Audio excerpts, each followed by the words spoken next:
They say the war has paused, that a ceasefire has been declared. But what if that word doesn't mean what we think it does? Imagine for a moment. A soldier lowers his gun, the headlines say, "Peace," and the world breathes a sigh of relief. Yet behind closed doors, leaders aren't shaking hands for peace, they're negotiating power, oil, territory, and future battles. This isn't just about bullets stopping, it's about politics, strategy, and optics. Ceasefires are often nothing more than a timeout, a breath between battles, not the end of the fight. From the war-torn streets of Ukraine to the tension-fueled skies over Gaza, these temporary truces are crafted more in war rooms than in peace talks.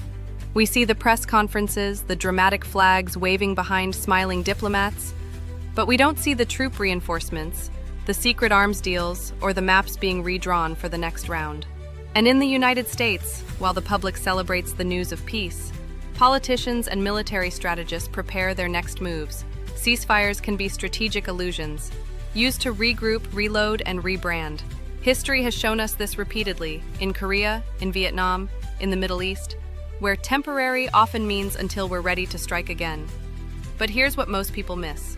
During a ceasefire, the suffering doesn't stop. People still lack food, water, shelter.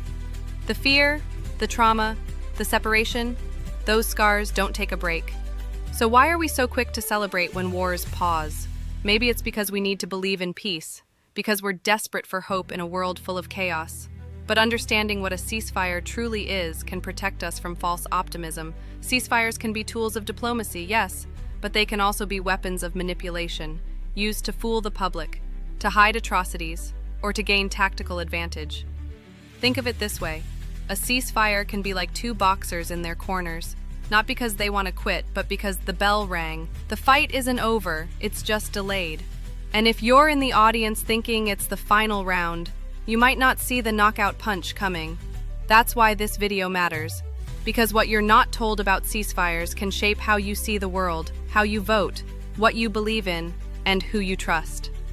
Stay with us as we break down the real power behind the word ceasefire, how it's used, who it helps, and why the truth is often buried beneath the illusion of peace. This isn't about taking sides, it's about pulling back the curtain on one of the most misunderstood tools in modern warfare. And if you click away now, you'll miss the moment where we show you exactly how world powers stage these pauses to buy time and build influence. This is the part the headlines don't tell you, the piece of the puzzle they hope you won't question. Don't fall for the surface story. Understand the silence, question the quiet, and learn what a ceasefire really means before the next shot is fired. Because when the world goes quiet, it's not always peace. It might just be the calm before a far bigger storm.